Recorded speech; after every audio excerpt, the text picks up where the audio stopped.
apparently been so focused on his enemy Stilicho that he failed to see just how many enemies he was generating right there at home, not the least of whom was the new empress, Eudoxia.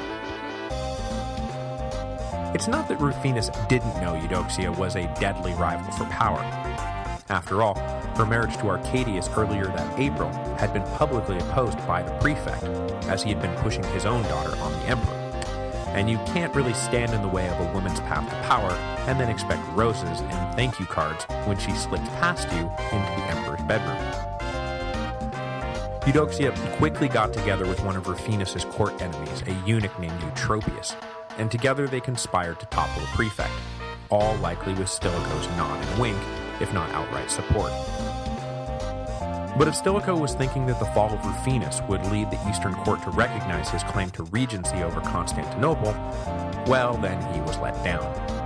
Eutropius and Eudoxia simply stepped into the power vacuum left by the prefect and controlled Arcadius for their own purposes, rebuffing all of Stilicho's political advances.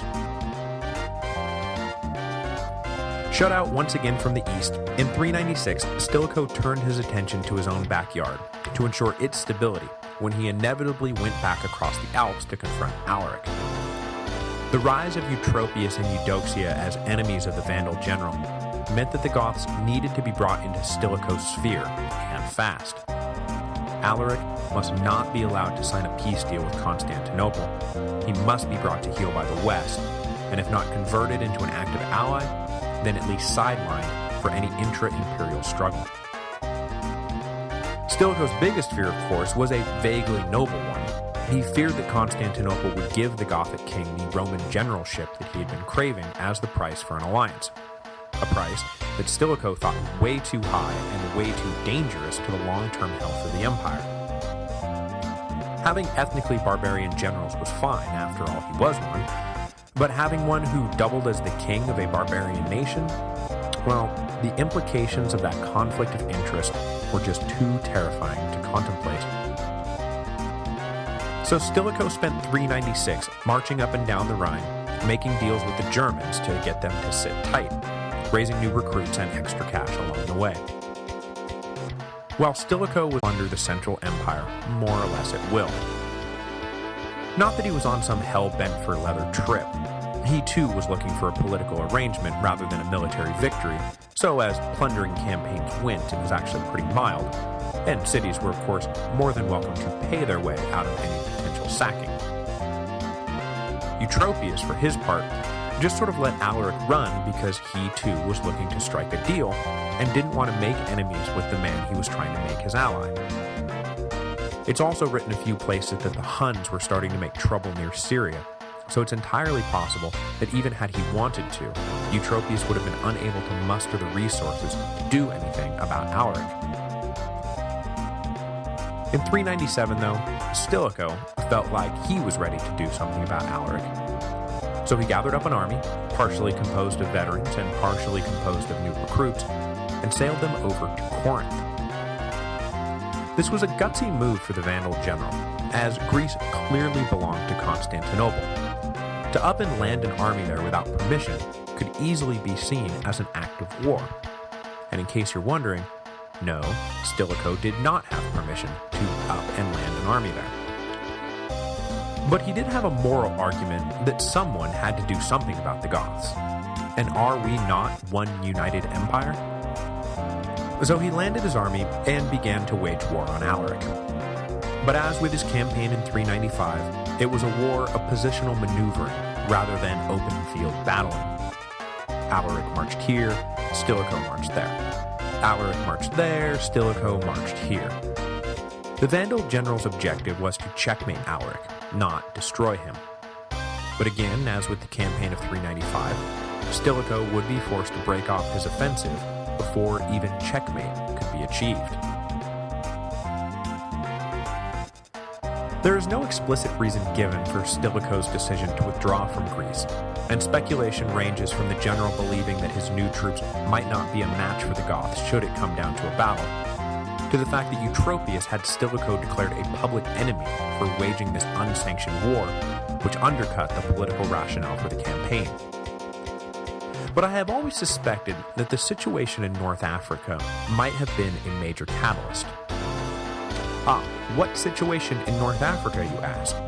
I'll get to that in a second, but before we move on, I should note that this was the second time that Stilicho will have Alaric on the run and fail to finish the job. It will also not be the last time, and eventually the gossipy backstabbers in Milan will start to wonder if the barbarian general running their army maybe doesn't have Rome's best interests at heart, and was instead looking to form some pan-barbarian alliance that would someday conquer Rome, either from within or from without. Far-fetched and paranoid? Perhaps. But why else would Stilicho keep letting Alaric get away? The situation in North Africa was that in mid-397, a revolt against Milan had broken out, led by the local governor and likely instigated by Eutropius. The governor, a man named Gildo, is an interesting character, and it's kind of a shame I haven't gotten to him until just now, because I'm about to kill him off.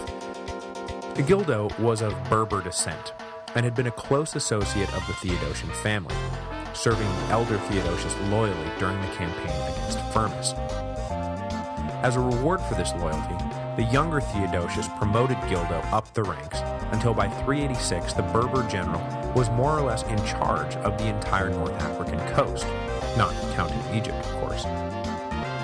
With the consent of Theodosius, for the next decade, Gildo served as a nearly autonomous dictator of Africa, whose principal assignment was maintaining the all-important grain shipments bound for Italy. He ruthlessly and effectively carried out his assignment, and so he was left alone. But when his patron Theodosius died, Gildo's loyalties and motives became far less clear. Technically, he was a part of the Western Empire and subject to the court of Milan, but he had been on his own for so long that Stilicho viewed him with suspicion, and Eutropius viewed him with hope. In mid-397, Gildo allowed himself to be swayed by Eutropius, and he pledged his loyalty to Arcadius and the court of Constantinople. This shift in the political gravity of the empire came so hot on the heels of Stilicho's withdrawal from Greece that I wonder, but I have no evidence to support this bit of speculation, whether Gildo's imminent side-switching wasn't known privately before it was announced publicly. In any case, it sure was lucky that Stilicho and his army were back in Italy right at the moment when they needed to head south to defend Milan's claim to the grain shipments, which Gildo had begun to withhold.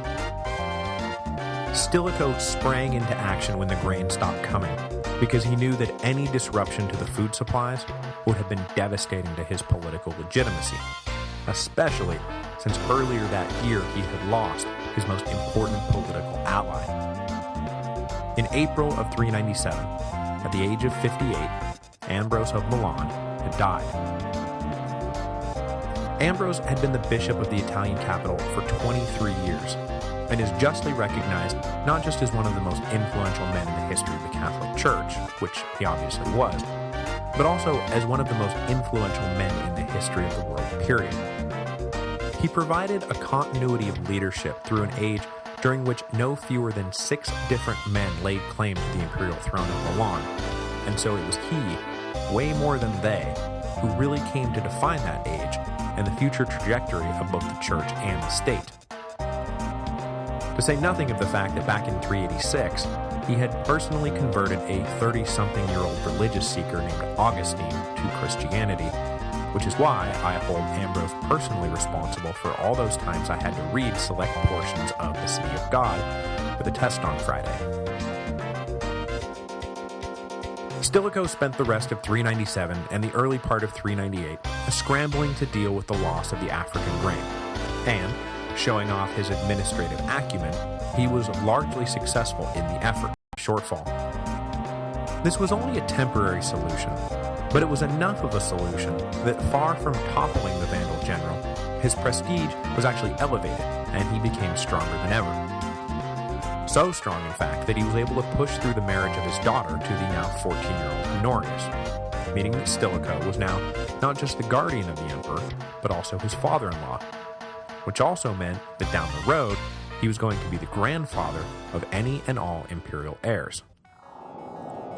But as strong as his standing was right at that moment, Stilicho knew it would all be pulled right out from under him if he failed to turn back on the North African grain shipments. In the spring of 398 then, Stilicho ordered an invasion force to head south, topple Gildo, and retake the farms and ports of the region. The Vandal general did not lead this force personally, but instead left it in the hands of a commander Stilicho knew would pursue the destruction of Gildo with a relentless zeal: Gildo's brother and now mortal enemy, Mezcazel. The two brothers had once been as close as you'd expect brothers to be, but they had had a falling out, and Mezcazel, fearing for his life, had fled North Africa for the safety of Italy. As punishment for the flight, Gildo took the rather extreme step of executing Mezcazel's two sons. So Stilicho recognized that if there was one man in the Empire who was not going to rest until Gildo's head was on a stick, it was Mezcazel. So he gave the Berber general command of the invasion force and left it to him to interpret the vague orders to retake North Africa however he saw fit. Mezcazel's forces landed in Africa, and though they were outnumbered by the army that greeted them, Gildo's forces crumbled almost immediately. The ease of Mezcazel's victory has been explained variously as the result of his own troops being far superior in discipline and skill. After all, the North African brigades never faced the kind of threats faced daily by their northern comrades, or possibly as the result of bribes from Mezcazel, who knew that his brother's ruthless tendencies had not endeared him to many over the years. Probably, there was a little from column A and a little from column B. Gildo immediately recognized that the jig was up, and that making a run for Constantinople was his only chance at survival. Mezcazel was obviously not going to be lenient in his victory. But as Gildo's ship set sail for the east, a storm kicked up and blew the boat back ashore. Washed up and recognized, Gildo was thrown into chains by some local magistrates looking to make a good impression on Mezcazel. But before his brother could get to him, Gildo was able to commit suicide. Though he had succeeded in his mission far faster than anyone could have predicted, I'd be willing to bet that Mezcazel himself was mostly just bitter about the outcome of the invasion, since he had not been able to kill Gildo with his own bare hands. But he did not have long to stew in his bitterness. Recalled to Milan, Mezcazel was greeted by the population as a hero. But a few weeks later, he and Stilicho went out for a stroll, and while crossing a bridge, poor Mezcazel lost his footing and plunged off the bridge to his death. Stilicho swore up and down that it was an accident, but it's really, really hard not to conclude that having successfully used the Berber to retake Africa, that Stilicho did away with Mezcazel before his power and popularity grew to rival Stilicho's. These were dangerous times, and the stakes were high. But Stilicho swore it was an accident, and what are you going to do? Argue with the father-in-law of the emperor? With his North African gambit having come to nothing, back in Constantinople, Eutropius returned to the other major political and military power that could be possibly used as leverage against Stilicho: Alaric and his Goths. Eutropius decided that the time had finally come to give the Gothic king what he wanted: an official command in the Eastern Roman army, which had the further effect of essentially deputizing the Gothic warriors in said